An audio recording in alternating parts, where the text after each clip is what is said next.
what are the main drivers of this mass extinction that they're talking about? And can you simplify for us what sort of chain effects occur when a certain creature goes extinct? We're told by 2020, in 3 years, that we will be missing 66% of all land wildlife. In the ocean, from 2000 to 2010, for a 10-year period, human beings poached and slaughtered 1 billion sharks. For most of the shark species, we're now missing 90% of sharks. They keep the oceans healthy by removing their prey that's sick and weak and old, and they prevent diseases from going global. We are destroying all life. This is a crisis of epic proportion. 44% last year of our honeybees in America didn't make it. It's the highest death rate we've ever seen.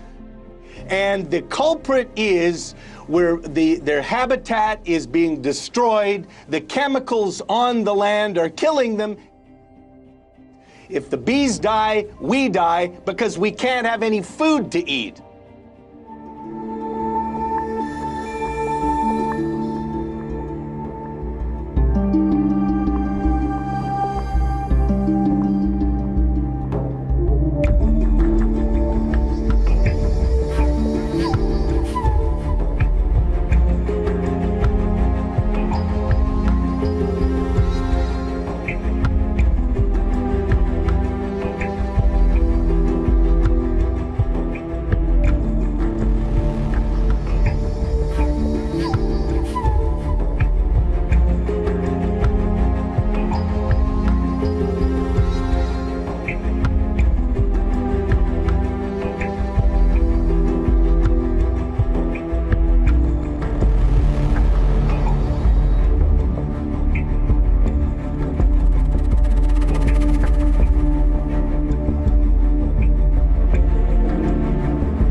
Bees are actually gentle and beneficial, and we need to be nice to the bees because the bees are in trouble.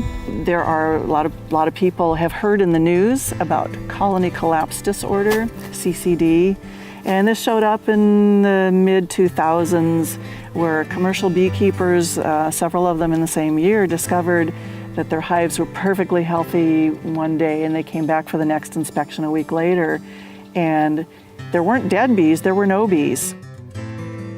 That's what colony collapse disorder is, and disorder just means we don't really know what it is. And when they did tests inside those hives, they couldn't test any dead bees because there were no dead bees, but they found a multitude of diseases in those hives, more than we even knew existed. Bees are beneficial because they pollinate. That's actually the best product that they do for us. When we eat our food, a lot of that food is the result of an insect pollinating. And if a vegetable or a fruit didn't get pollinated, then we wouldn't have the fruit or the vegetable, or we'd have a fruit or the vegetable that's undeveloped or immature or just really not as much of it. So we can thank a bee for every third bite that we eat. Not only because of the food that they directly pollinate, but also because of the food that they pollinate that then indirectly helps feed other things that we eat, like livestock. We still have not found any single cause of colony collapse disorder. It's probably a combination of things, probably poor nutrition, lack of habitat. So we're, all the feral bees, the wild bees, they have no place to live anymore because we pave everything. We have these big, huge lawns that they can't live in. But the last piece of the puzzle is probably pesticides, and we tend to use pesticides more quickly than we need to, and we don't always use them correctly. And there's two different kinds of pesticides. A new pesticide that just came on the market and started being widely used around about the time colony collapse. So there are a number of beekeepers that suspect there's a correlation there. But this new class of pesticides are systemic. They're called neonicotinoids. And the neonicotinoids, they are taken up into the whole plant. So when a pest bug comes and chews on the plant, it will die because it gets the insecticide on that leaf, even though you didn't put the insecticide on that leaf. It's in the whole plant. So what this means for the bees is that the insecticide is actually in the nectar and pollen of the treated plant. Well, the bees will bring that back to their hive, the pollen and nectar, and they'll feed it to their young, and they'll eat it themselves. And what that does is continuously expose the entire colony to the pesticide.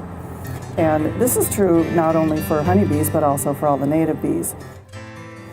What's going on right now is many independent research studies seem to indicate that this has several detrimental sublethal effects on the honeybees, as well as the native bees, things that would lead to their decline.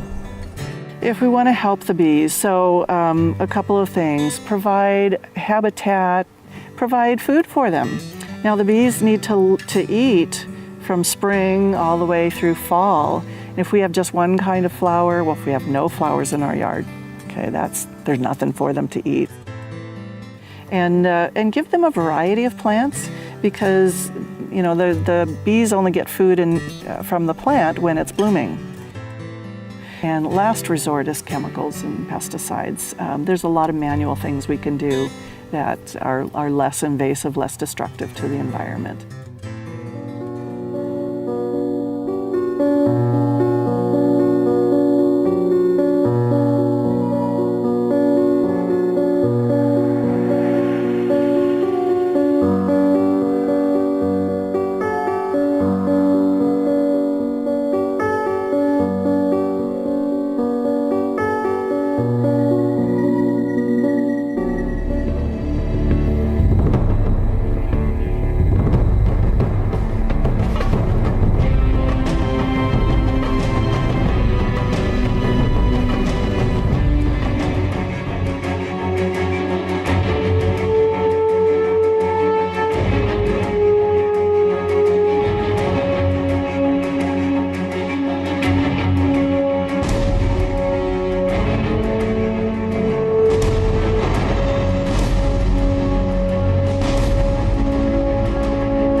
I think there's no question whatever that our government will stand by Gibraltar.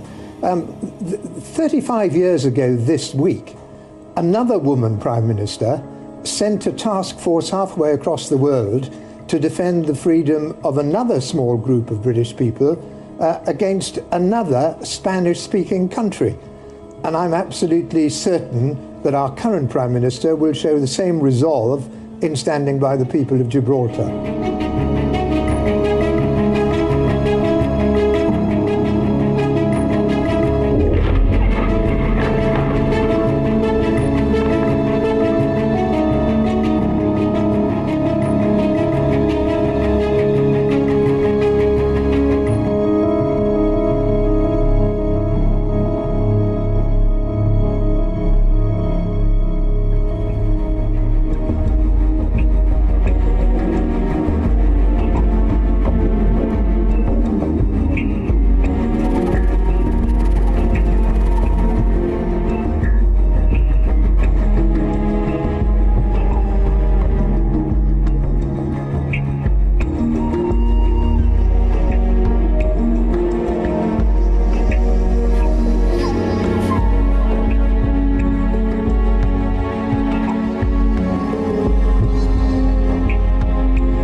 I spent about 30 years looking into top political assassinations and false flag attacks, which I would call state-sponsored terrorism.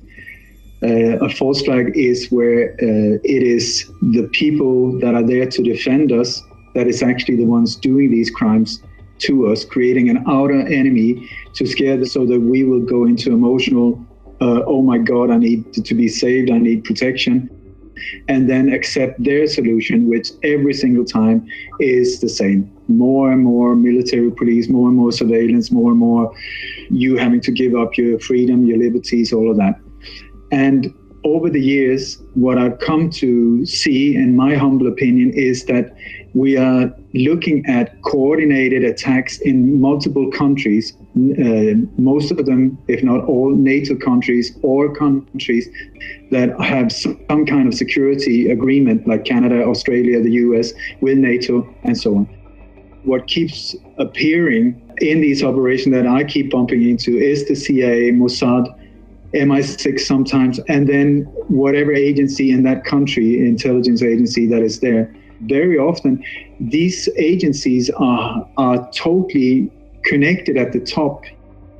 To understand what's going on, you have to see it from a higher point of view, a higher level, where we are at the New World Order, where they see the world and the Western world as a chessboard, where the different countries are just like chess pieces.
Редкая из западных СМИ накануне удержалась от соблазна обвинить сирийские войска, заодно и ВКС России, в трагедии в провинции Идлиб, где множество людей погибли, отравившись нервно-паралитическим газом.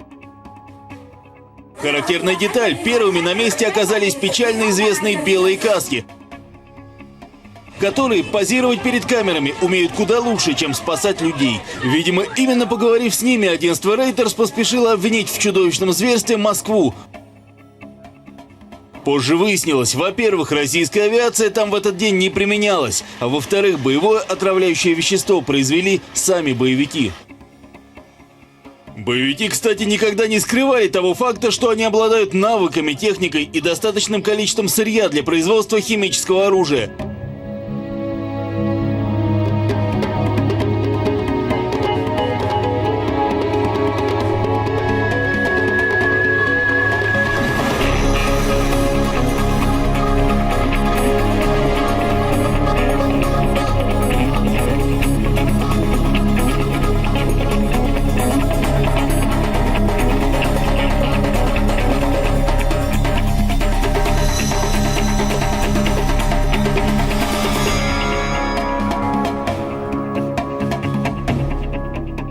As a criminal expert, you always look for motive.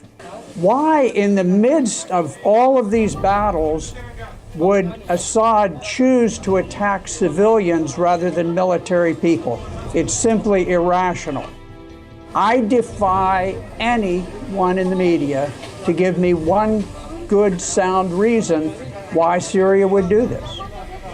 You need to also look at who are the witnesses. The witnesses in this case are all terrorists, and all of them know either they tricked the Trump administration into changing its position, or they are going to lose the war.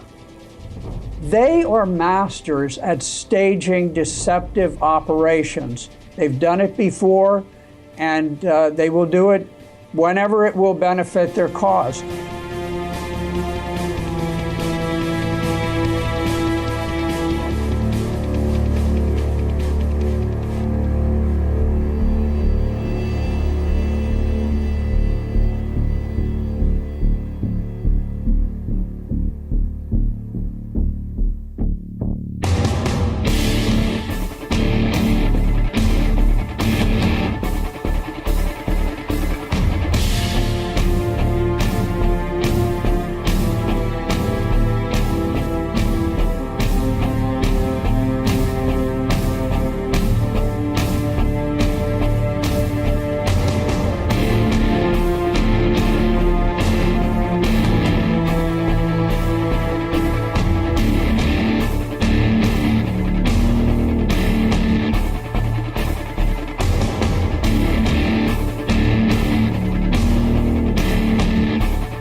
Donald Trump has been taken hostage by the deep state.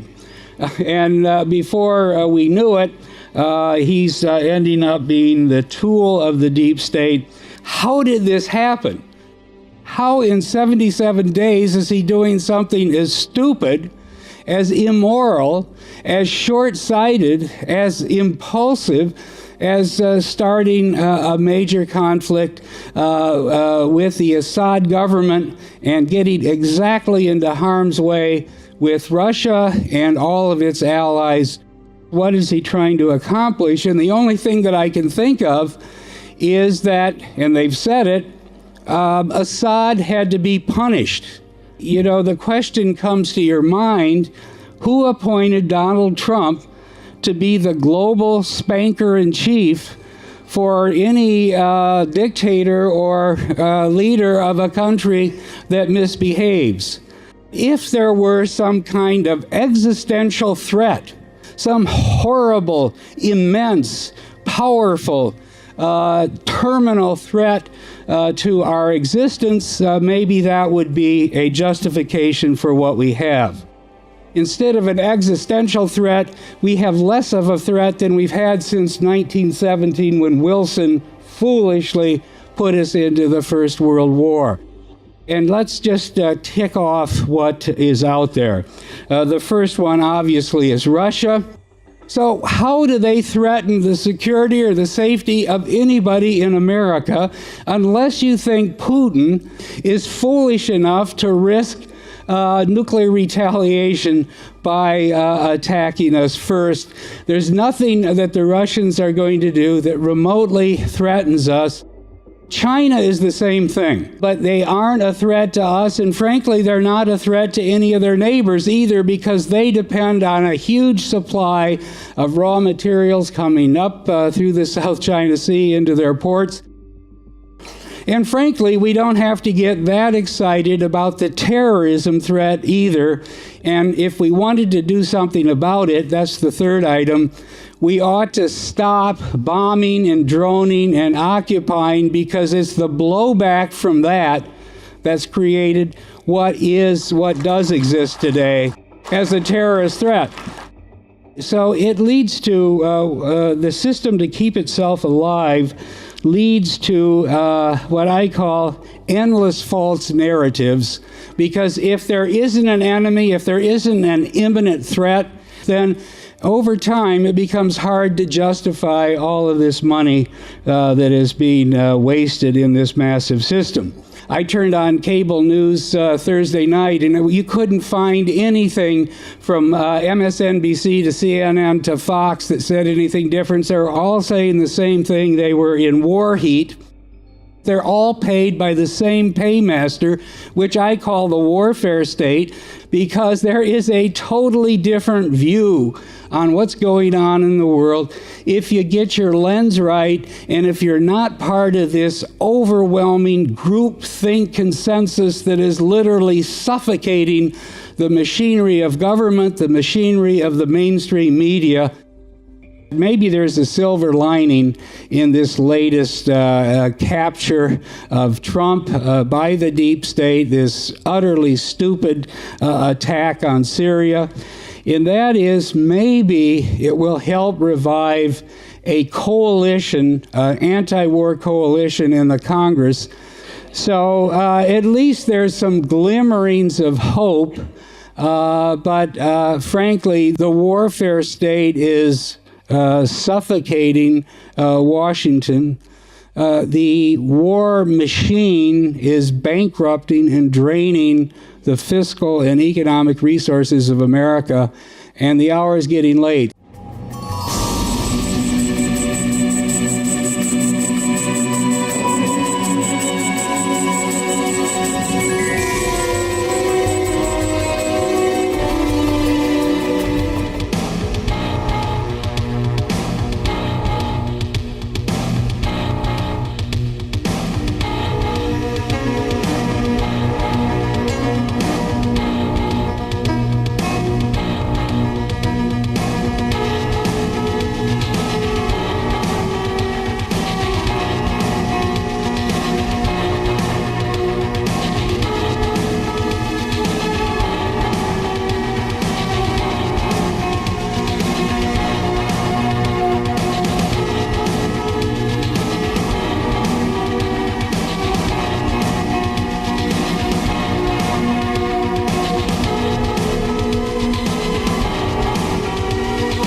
The U.S. media is definitely beating the drumbeat of war. The U.S. media likes to only focus on the so-called North Korean threat.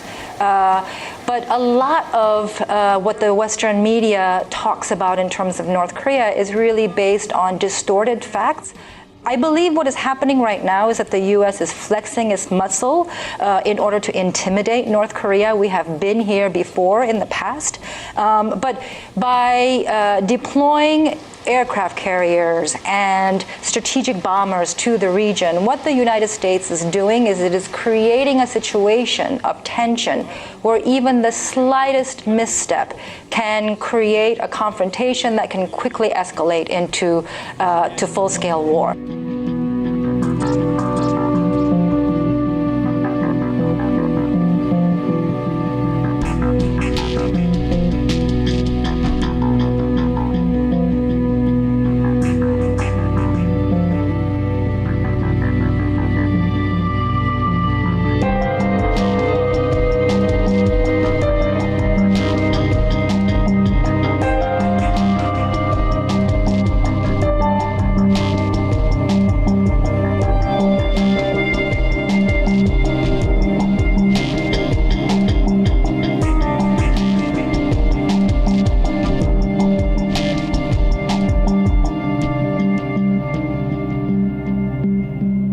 Doch alle so schön und so friedlich miteinander leben. Glauben Sie mir, ich habe Enkel, ich habe Kinder. Ich möchte gerne, dass die Welt in Ruhe, dass wir Frieden haben. Alle, egal welche Völker.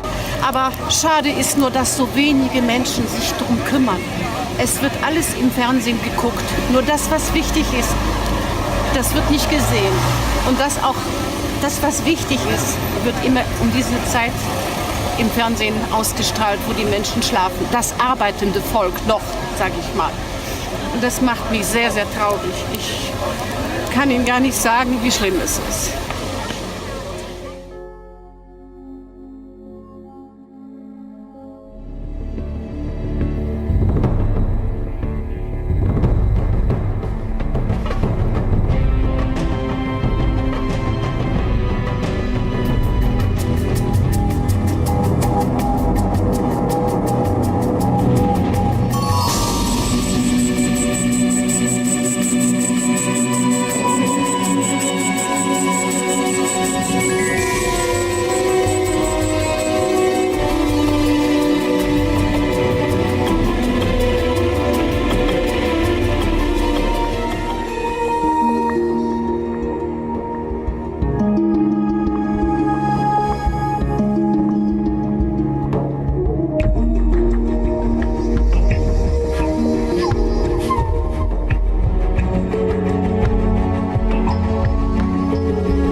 Figure out how to electronically stroke the ionosphere in just the right way, you could return a signal to the Earth that would affect the behavior of all of those in contact with that signal.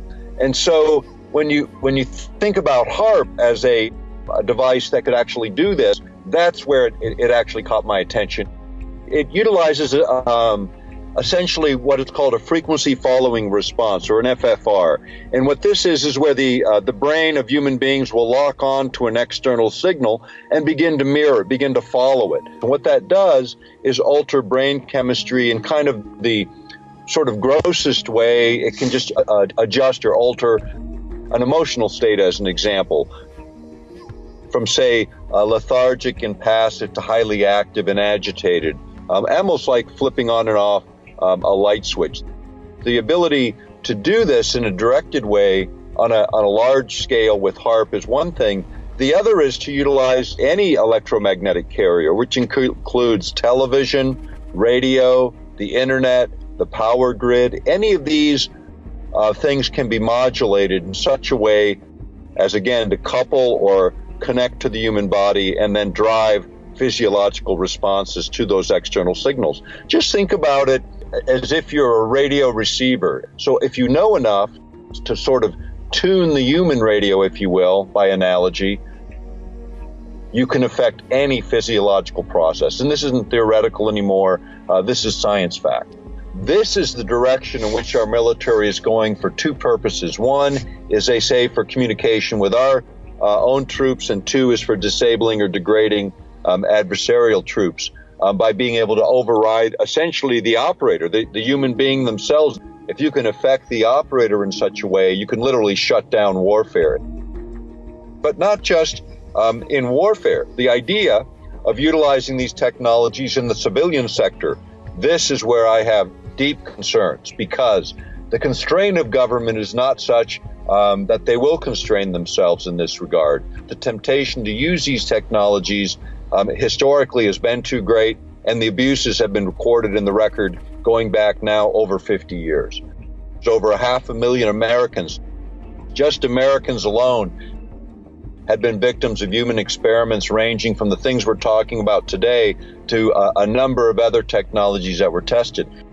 The fact is, these projects continue on. Unwitting victims are the only way you can really test these things in the field. And I would suggest that a lot of that testing happens overseas, outside of the boundaries of the United States.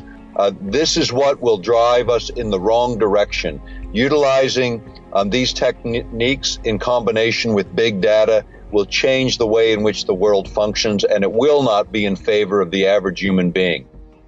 The elites are worried because as we look at these very technologies designed to potentially enslave us, they are the very same underlying capacities that in fact can free us. The mind control experiments of the U.S. government yielded one very valuable piece of information. Each of us has within us a unique capability as created human beings where the same potential that is synthesized by man in mind control technologies and the ability of human beings to do tremendous things with mental processes is being shown in biophysics labs around the world. We are more than we think, and the greatest threat to the elites is an awakened possibility free of fear. Because in fact, fear and worry inhibit your ability to reach the higher states of consciousness, the very thing we need in the planet today.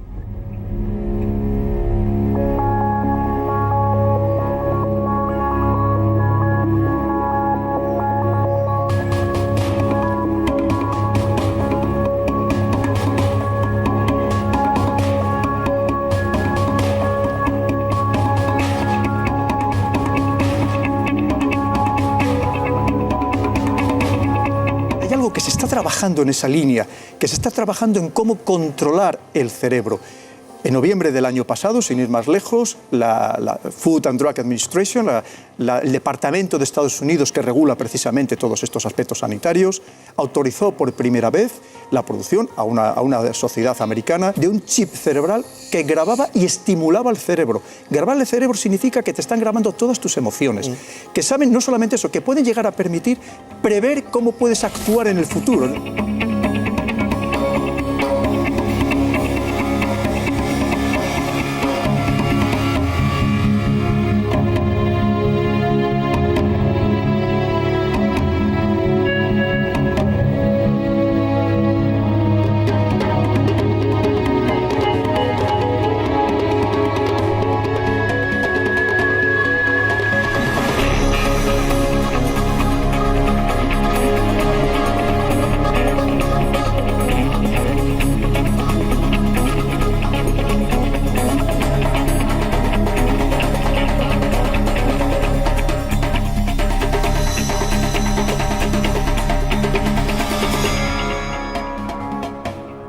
Everything in our reality is a frequency. Everything.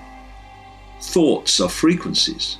Emotions are frequencies. And different emotions, whether it's joy or whether it's depression, are different frequencies. The human brain works in a certain frequency band and processes information in a certain frequency band. Therefore, if you can broadcast frequencies and information in those frequencies within the frequency band that the human mind interacts with reality, then you can completely scramble them or implant thoughts and perceptions that people think are their own. A violent protest, that is a frequency. People getting mass agitated, in mass states of fear. These are all frequencies. And if you can broadcast frequencies in a community or in an area, you can create mass hysteria, you can create mass fear. This is a story about what happened in 1991 in the war against Iraq. It describes a US psychological operation tactic directed against Iraqi troops in Kuwait. The US PSYOPs team set up its own portable FM transmitter and transmitted a sophisticated electronic system to speak directly to the mind of the listener, to alter and entrain his brainwaves, to manipulate his brain's EEG patterns and artificially implant negative emotional states, feelings of fear, anxiety, despair, and hopelessness. And this subliminal system doesn't, it says, just tell a person to feel an emotion.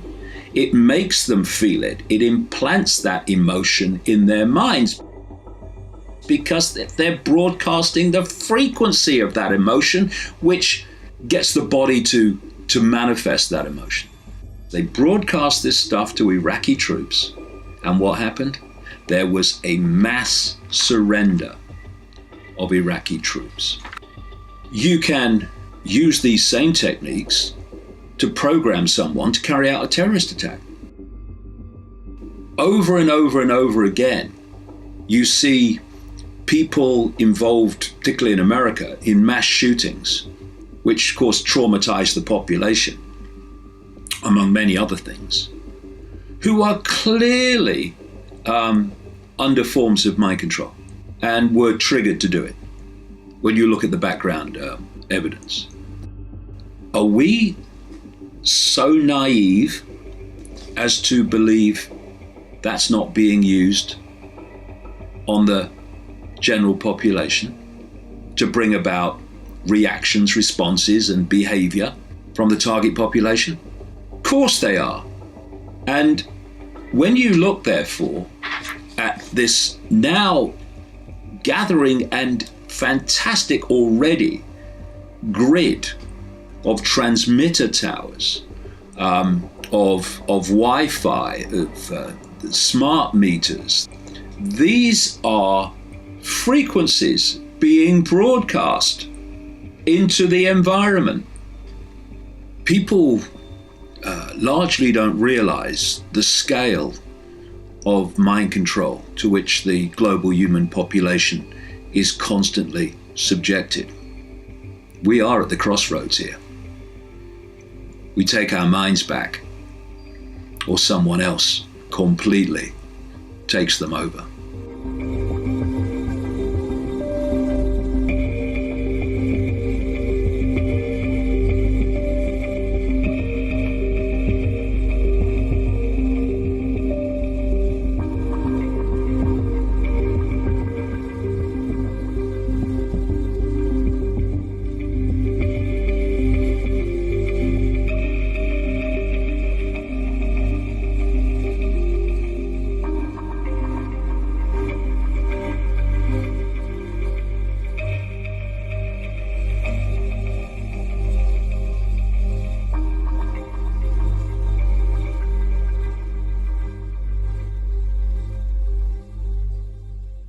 Without conscious thought, there's no ability to reason, to question, to consciously comprehend, to critically analyze, to apply any knowledge, which is why mind control is used on the U.S. military, because it gives them superhuman capabilities.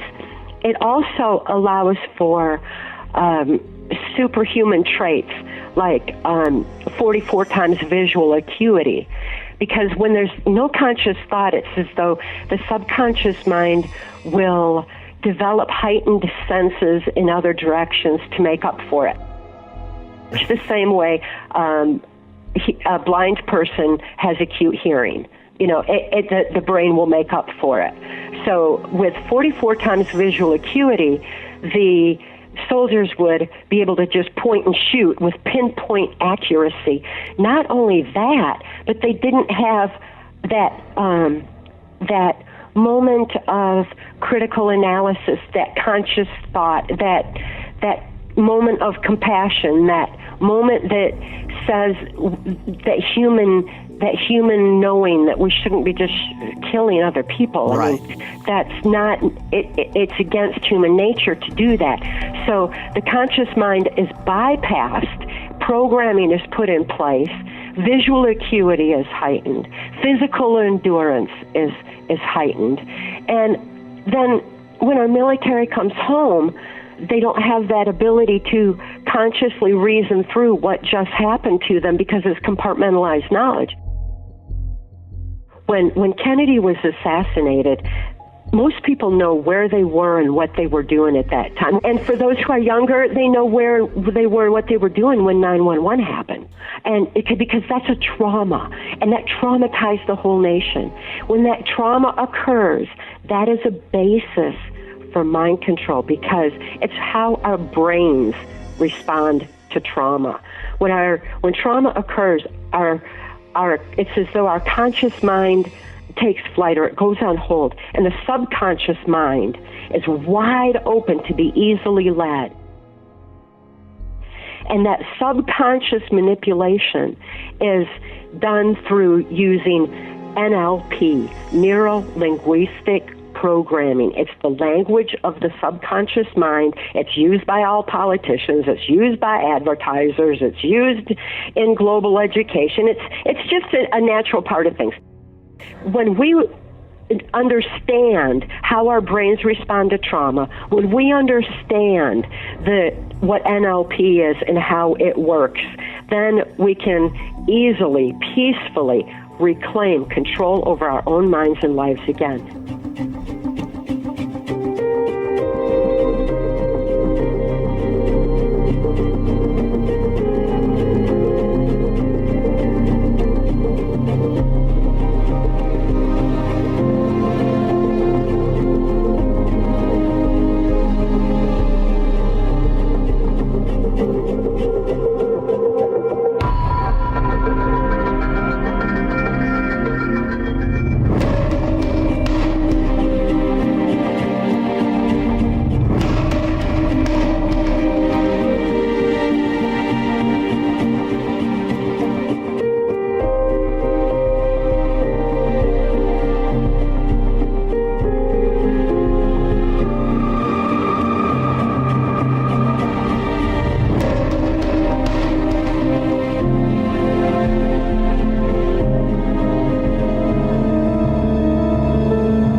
why would the government try to hide the reality of UFOs as they have for decades? They understood we have off-world visitors coming here, using this high technology energy. We can imagine why they might lie about it. It's technological advantage, military applications. But what are some of the other reasons that you see for this? Social and political control. I mean, it's political control 101. Information control. Those who control the information flow have their hand on the lever of power. Why do these aliens go skulking around the shadows? Most of them, the evidence suggests they've cut deals. Why do any espionage agents go skulking about in the shadows? Because they're wheeling and dealing in secret. That's espionage 101. Control of information, control of personnel, control of institutional or organizational assets. You keep a tight lid on it, and that's your answer right there.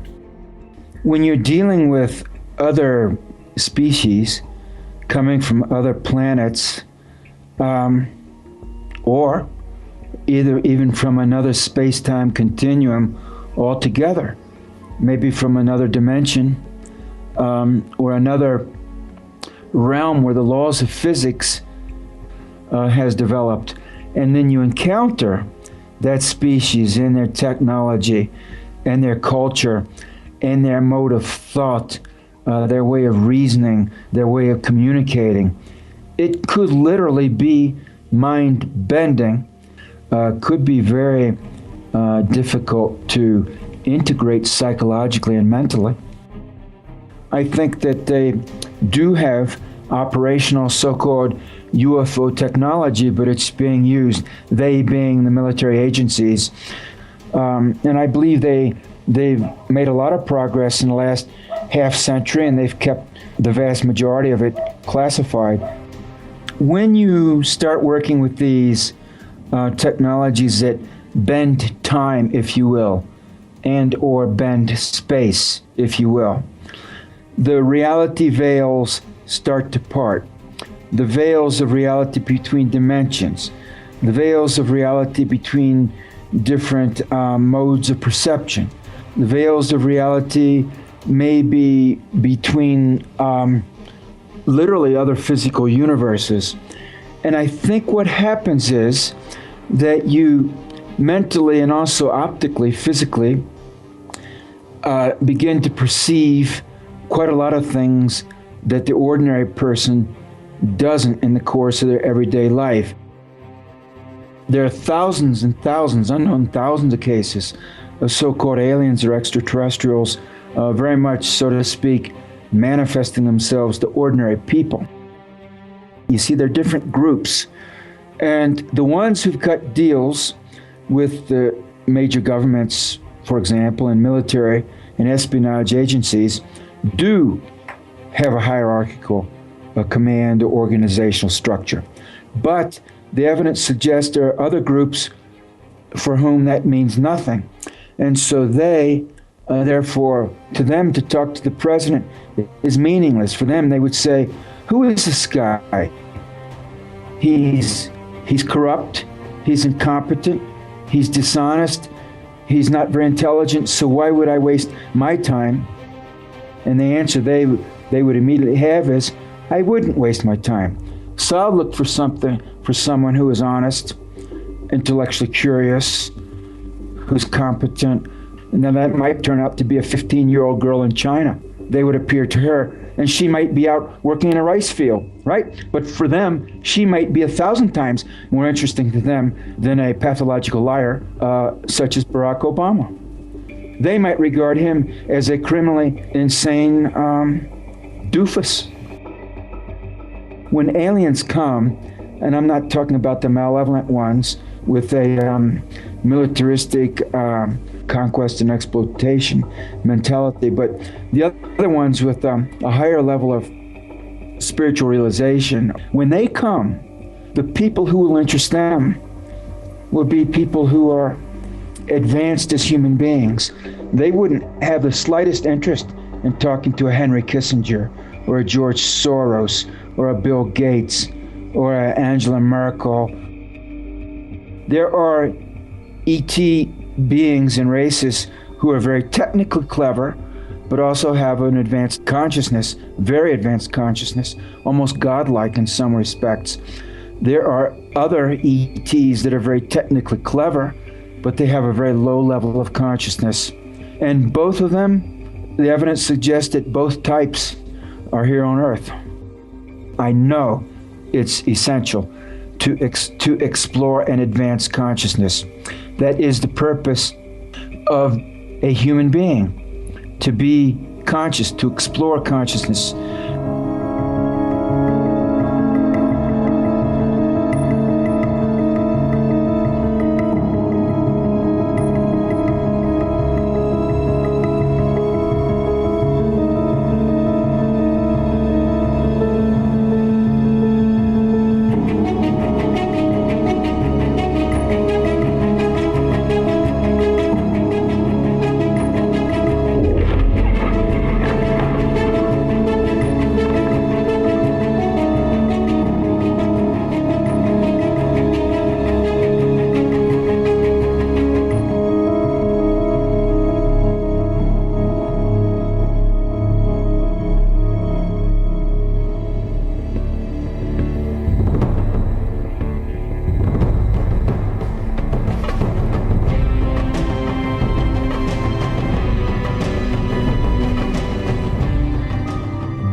should be true love.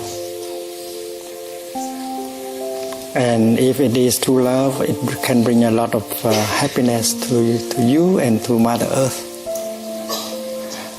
And romantic love, if it is true love, it can also bring a lot of happiness. But if it is not true love, it will make you suffer and make the others suffer as well. True love needs 4 elements. First of all, Maitri, loving kindness, that is the capacity to offer happiness. If you cannot offer happiness, that's not true love. In romantic love, if you are not able to help the other person happy, that's not true love. So you should train yourself in order to be able to offer happiness to you and to him or to her. Second element of true love is compassion. Compassion is the kind of energy that can help remove suffering, that can help transform the suffering in you and in the other person. If you cannot transform and take care of the suffering in you and in another person, that is not true love. That is why karuna, the second element of true love, should be cultivated by you and by the other person. Romantic and not romantic, that's not important. The important is it is true love or not true love. And the third element of true love is joy. If you make the other person cry all the time and you cry all the time, that's not true love. True love is inclusiveness, that you do not exclude. His suffering is your suffering. His happiness is your happiness. There is no individual suffering and happiness anymore. In true love, there is the element of inclusiveness, non-discrimination. There is no separation. There is no frontier between you and the other person. In that spirit, you cannot say, that's your problem. No, your problem is my problem. My suffering is your suffering. And if romantic love has these 4 elements, it can bring a lot of happiness also. If you are successful, you will cultivate a lot of loving kindness and compassion.